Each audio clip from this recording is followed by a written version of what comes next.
Oh, hello there, children. Are you back for another story?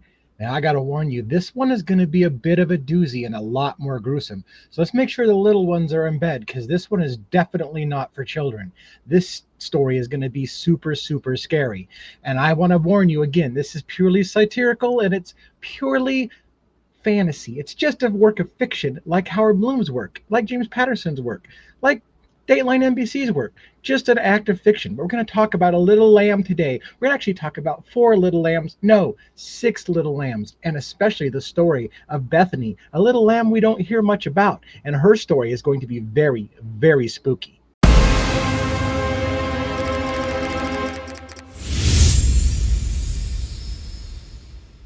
Now, this story starts with the night of the slaughter, when just before the horrible events that happened to all the little sheep in that house, all of the sheep of the home went in separate directions. But rumor has it that one little sheep came home early before all the others. This little sheep is named Dylan. She was there in the home well before others and almost wanted to make sure that all the little sheep were back in the pasture safely at night before the end was about to come, when the big bad wolf would arrive.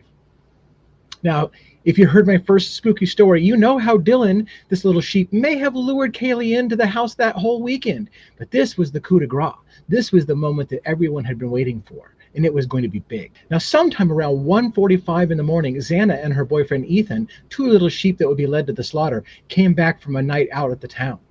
Shortly after that, within 10 minutes or so, Kaylee and Maddie also came back from their evening on the town. Now, we know that something went horribly wrong at the Corner Club bar that night, or at least the rumor has it. Of course, all of that is just fan fiction. Now, around this time, something very strange is happening. As all the little sheep are in their rooms, Maddie and Kaylee start getting very agitated. There's something that's got them very afraid. They're making a lot of phone calls between 2 a.m. and 3 a.m. in the morning. They're calling an ex-boyfriend of Kaylee's, afraid that something's going to happen. Perhaps they know that there's a big bad wolf on the way. And at 2:53 a.m., one of the little sheep, Maddie, calls Bethany. Now, this is a strange little piece of information considering Maddie and Kaylee are supposed to be in the same house with Bethany. Isn't Bethany just downstairs? So why is it that Maddie's calling Bethany in the basement?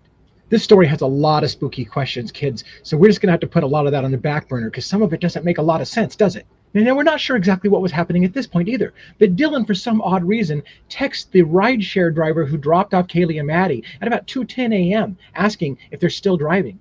Was it possible that Dylan didn't know Maddie and Kaylee were back in the house yet and just wanted to confirm? Or was there something else going on? We're going to have to put that on the back burner, kids. That's a story for another spooky story. Now, right around this time at 4 o'clock in the morning, after the girls have been texting the ex-boyfriend and he's not answering, right around 4, the big bad wolves enter the house to slaughter the entire house. Well, not the entire house. Apparently, two of the little sheep have made an arrangement with the big bad wolf, or wolves. We're not sure, of course, but what other explanation is there for how two sheep didn't get touched in a house full of slaughtered sheep? Now, here's what's interesting about the vicious attack on those poor little sheep. According to one fictional television series called 48 Hours, we know that Kaylee's own father reported that the coroner told him some details about what happened to his little sheep daughter, Kaylee, that evening. According to Steve Gonzalez, the coroner said that Kaylee, his daughter, woke up in the middle of that attack. She saw the other little sheep being attacked and she woke up and she fought back like a tiger. Now, I don't know about you, but I imagine if someone's fighting back, if a poor little sheep has seen one of her little sheep friend get murdered and she's fighting back like a tiger, I'm imagining that's not a super quiet event. I imagine there'd be lots of bleeding and crying out. I imagine it'd be a very noisy thing, but somehow the little sheep down below don't hear the noise. At least Dylan, the little sheep, doesn't hear a noise. We don't know about Xana and Ethan. We'll get to that in a moment. Now, according to another fictional little story about this tale, Xana might have heard something and decided to go upstairs. I don't know why Dylan, the little sheep, doesn't hear anything, because there may be a lot of screaming and a lot of noise happening in the upstairs bedroom. So Xana goes up. Now, this little story was told by Dateline NBC, another little fictional news story. They told us what happened was that Xana came up and caught the murders taking place. Maddie had been killed, the poor little sheep, and Kaylee had been slaughtered after fighting back. Must have been a terrible ruckus, and it drew Xana upstairs. But for some reason, not Ethan. And then, according to this fictional story, the killer, or the big bad wolf, chases Xana down the stairs. Now, what's really interesting, kids, is that Xana apparently fled down the stairs in silence because, again, our little sheep Dylan doesn't hear a noise. So Xana may have heard the bleating of the sheep upstairs, ran upstairs to see what's going on. Dylan doesn't hear a sound. She also doesn't hear Xana being chased by the big bad wolf down the staircase, which I'm sure would have been a ruckus noise. According to Dateline NBC, that's exactly what happened, but she must have done it quietly. And as Xana ran into her bedroom, instead of course, first going to get her 6'4" tall boyfriend, the other sheep that was slaughtered, instead of waking him up and taking upstairs to hear the sounds of the terrified sheep being slaughtered up in the floor above, no, she goes up quietly by herself and then gets chased by the big bad wolf back down to her room. I don't think that makes a lot of sense, kids, do you? And I don't think there's a lot of things about this story that makes sense. But this is the story they want you to believe, because everyone's writing fiction. And so as Xana, the little sheep, is ran back to her room, the slaughter happens there. And we're also told by the coroner, according to rumors, that Xana put up, quote, one hell of a fight, unquote. At least that's what her family says. So now we have to ask ourselves how the little sheep Dylan doesn't hear a sound from the room next door, as apparently sheep are screaming and being slaughtered in the rooms above, drawing apparently Xana up. The killer chases Xana down the stairs and attacks her and kills her in her room. And the entire time, according to the one version of this fictional story, Ethan sleeps through the whole thing. It was only after all of that screaming and bleeding of the poor slaughtered sheep that the killer then kills Ethan in his sleep, and then decides to do something odd, spend a little extra time carving up his legs for some reason that we don't understand. But again, when you're writing fiction writing, it doesn't have to make a lot of sense. It just has to make some sense. And so we're to believe that the big bad wolf then spent some time working on Ethan, who slept through the entire killing of all the other sheep, and he's wiped out. Now, apparently this big bad wolf, or wolves, because we're still not entirely sure how many wolves were in the house, but according to this, the big bad wolf was exhausted and he had to sit down and take a break. And again, this entire time, poor little innocent sheep next door Dylan has no clue what's going on. She hasn't heard all the screaming and all the commotion and all the running and thumping down the staircase right by her bedroom. Why would she? It makes no sense, unless of course you're writing fiction. But here's the great thing.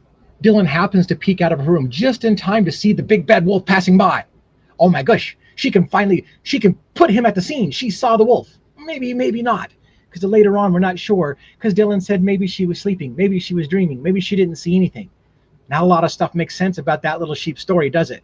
But that's because maybe that little sheep was in cahoots with the big bad wolves. Maybe her story kind of changed as time went on and as details came forward. Now, this part of the story I can't prove, of course, because it's only in text messages that have been leaked online between Kaylee Gonzalez's father, the little sheep killed upstairs, and an online reporter who got him to open up and be about confidential information about the story. And of course, we know it can't be true because Steve Gonzalez admitted in those same leaked messages that the FBI warned him about spending too much time on the internet, on YouTube, watching things, because if he continues to research the case that way, he's going to get confused about the details and he might screw up the investigation. Fortunately, we know Steve Gonzalez would never talk to the media and spend his time running his mouth everywhere, because that would jeopardize the investigation, and he doesn't want to do that. I mean, after all, he's under a gag order. So we know that whole thing has to be untrue and completely fictional, because Steve Gonzalez would certainly never talk to the media about everything that he thinks happened in that case. So put that aside. All those rumors about Steve being warned not to talk to the media probably didn't happen. But one of the things I think happened, and I think it was revealed by Steve Gonzalez in the alleged rumors that of course we know didn't happen, is that Steve Gonzalez said, hey, do you remember that Bethany saw a naked man in the kitchen putting bloody clothes into a black plastic garbage bag? Now, my thinking is that Bethany, even from the bottom floor of the house down in the basement, she heard all the bleating of the sheep upstairs, the horrible, horrific, noisy scene that Dylan apparently slept right through, or chose not to hear, because that little sheep had protection. So Bethany comes up the stairs and she sees something in the kitchen, a man taking off his clothes and going out the sliding glass door with nothing on but underwear, at least according to the rumors of Steve Gonzalez. Now, that all sounds completely crazy. But the story is crazy, isn't it, children? And it's just a fairy tale. So Bethany runs back downstairs. And here's where it gets even weirder. So let's say that Bethany just saw the killer leaving the house at about 4:19 a.m. That might explain why Bethany then calls Dylan on the phone at 4:19. Because the killer, the big bad wolf, or wolves, rushed off in a car at about 4:20 a.m. So now Bethany is calling Dylan. Now one has to ask, if Bethany's inside the same house with Dylan, why does she have to place that call? Again, so many people do so many strange things when they could walk next door. But there's a lot of texting and a lot of phone calls to people who are supposedly right in the very house. It's led some people to have crazy, crazy rumors, children, that those girls weren't even in the house, that they were somewhere else, which is why they were calling each other and getting their story together. Now, that makes no sense, of course. More than likely, they were in the house. But then it doesn't make a lot of sense, does it, children? Why they'd be texting and calling each other instead of going and checking on their friends next door. Now, what's strange is after Bethany calls Dylan at 4:19 in the morning, for some reason, Dylan, who, by the way, is right next door to her friend Xana, and of course, could not have possibly heard her being chased down the stairs through the thin wall that adjoins the staircase, or her screaming, or the screaming of the little sheep upstairs. She couldn't have heard all that, or if she couldn't have possibly heard the little sheep who put up a hell of a fight in the room next to her. So she has no idea what's going on. She decides, rather than just open up her door and go next door and look, to call the little sheep next door, Xana. But she doesn't get a call. She doesn't get an answer. Now, folks, I don't know about you, but that story sounds awfully suspicious. If you're in the room next door, why don't you just open the door and take a look? Why would you call your friend and then pretend like you don't know why she's not answering the phone? Some rumor that little sheep knew exactly why Xana wasn't answering the phone. Then it'll ask you the question, or you begs the question, why is she calling her in the first place? Was she trying to establish an alibi? That she didn't know what was going on? And then a series of phone calls happen. It's very strange. Dylan calls Kaylee. Dylan calls Bethany. They talk for a brief moment, and then Bethany calls Xana. No answer.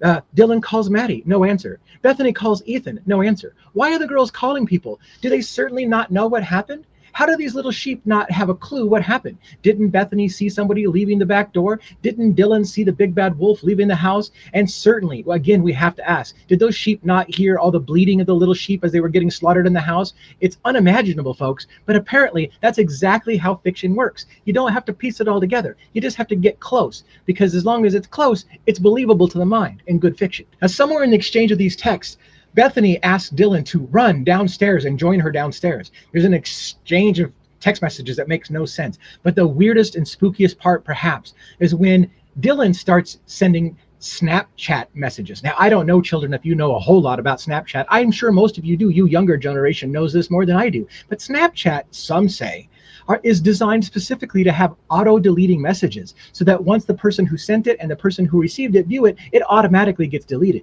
This is so that you don't have a paper trail around if you're worried about what's going to happen.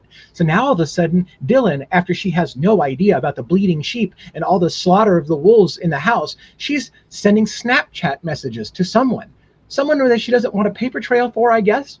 And by the way, when you send videos or text of things, that's end-to-end encryption, children. That means that those images can't be retrieved. It's encrypted so that only the sender and receiver sees it, and it's deleted afterwards, so they would be gone. Now, I know this is super, super crazy, but there are rumors on campus that there were people on campus receiving photos of the crime scene, of the murdered children, the sheep in that house. They were receiving pictures and videos of that event. It was horrific. Some people even say that people paid for the right to see the slaughterhouse. That, of course, is crazy talk. It cannot happen, because it definitely doesn't fit into what we know happened. But that's the story and the rumors, and it's just crazy fiction. But some of the stuff that's really hard to understand, children, when we start to get to the ending of this story and our little sheep Bethany, is what happens later that day. Did you know that it took, and I'm certain you've heard all the rumors, this scary story has been out there for a long time, that it took over 8 hours for the little sheep to call about something that happened in that house. But more interesting enough, perhaps, is that Bethany made a phone call to an individual by the name of JM. Now, some have rumored, there's weird rumors out there, that Dylan Mortensen's father was an attorney, and that the first phone call that Bethany made was to a lawyer, Dylan's father, who's an attorney. Now, of course, we can't prove it because everything's heavily redacted in this case, and it's just a matter of fan fiction. Of course, they would never tell us what really happened because that would be too scary. But let's imagine for a moment that Bethany calls an attorney, Dylan Mortensen's father. They're in deep shit, those little sheep. They don't know how to tell this story that won't make them look like they let the big bad wolves into the house. So after conferring, perhaps, and it's just a rumor, of course, perhaps after conferring with an attorney, he tells them in short order, you've got to call 911. It's been 8 hours. You can't pretend like this didn't happen. And so, perhaps grudgingly, Bethany places that call to 911 and starts the ball in motion. There are a lot of things that don't make sense about that 911 call that finally got placed at that house. But let me tell you that there's a lot of other scary things too, like when the police arrived. Now, here's what's interesting. All the little sheep that were left over from that house, they were huddled outside of the house. Why would it be that they were outside of the house? Could it be, perhaps, and I'm just making up some fan fiction here, that the house reeked so bad, the stench was so bad from death and murder, that it was unbearable to stay inside the house? That might make sense why everybody's outside the house at this point with the door open and nobody going inside. But even more perhaps interesting is that when the police show up, according to the fiction writer Howard Bloom, immediately upon entering the house, within moments of stepping in, the police were immediately aware of what happened. They smelled death in the air. They knew what had happened just from the smells. Was it possible the little sheep couldn't handle the smells either, and that's why they were outside? And why is it, perhaps, that the little sheep were not allowed or not forced to separate into separate areas and talk about whose story matched up with whose story? Why didn't any of that happen? Did the police already know that the little sheep didn't have a good story? Why were they not more curious, especially when they walked in and the house smelled of death? And I don't want to get super graphic here, kids, but when it talks about the police walking through a sluice of blood on the floor, that means literally they're walking through a river of blood. Those officers knew there were murders right away. Anyone who went into the house knew there were murders right away. And if you listen to the 911 call, then a lot of that just doesn't make sense, does it? Oh, I think my friend is passed out. She's not waking up. Those little sheep don't tell the truth, I'll tell you that much, but that's just a rumor. And a lot of people in the grand jury, I think, didn't believe those little sheep either. But again, it's just a rumor. Because now what we were told is we are told that anyone who questions those poor little scared, terrified sheep, including little Bethany, that we're victim shaming, that we're horrible people. How dare we question all of the events that don't make sense? How dare we question everything that's been proven? Because the fiction story is what's the most important thing right now. And all that matters is that we get a big bad wolf to go to jail. Who cares if it's the right big bad wolf? Now, that would make Bethany's story very, very suspicious. But it doesn't end there.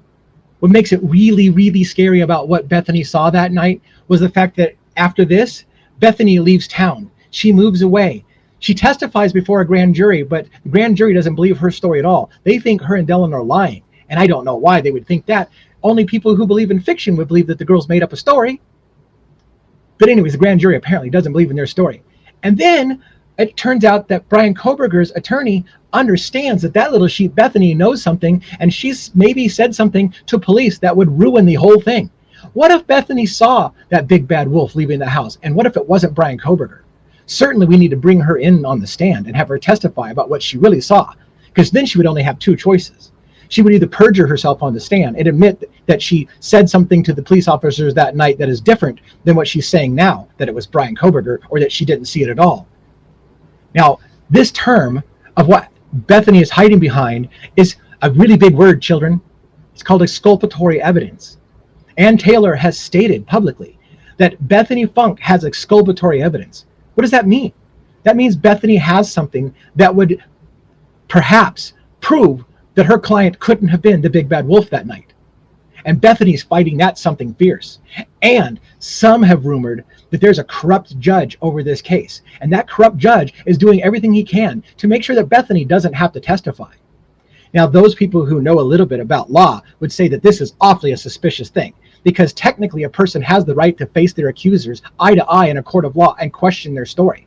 And so if Bethany is allowed to go bleat her little story to the grand jury about what she saw that night and lie and get away with it because nobody's there to question the official events, it is unconstitutional for the attorney for Bryan Kohberger to not question that little sheep about, are you sure that's what you saw? Are you sure you didn't tell a police officer this? Are you sure you didn't tell so-and-so this? Are you sure there's not this text message that perhaps you thought was deleted and wasn't, that suggests that you saw something that you're now saying you didn't see?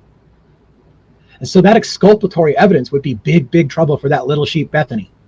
No wonder she's terrified. No wonder she's out of the state. No wonder she's fighting extradition. No wonder she's saying there's no reason for me to have to testify. I already told the grand jury what I have to say. I don't want to talk anymore. And of course, the people who believe that Bryan Kohberger is guilty are just saying that that's disgusting tricks by Ann Taylor, that she wants to bring that little terrified sheep back to the house to testify and bleat her story again when she's so scared. But I have to wonder, is she really scared? Or did Bethany Funk really see something that night and she doesn't want to talk? And is this judge going to allow her to not come into court? And again, if that happens, I'll tell you something. This story is not over, and there's lots of more spooky stories to come.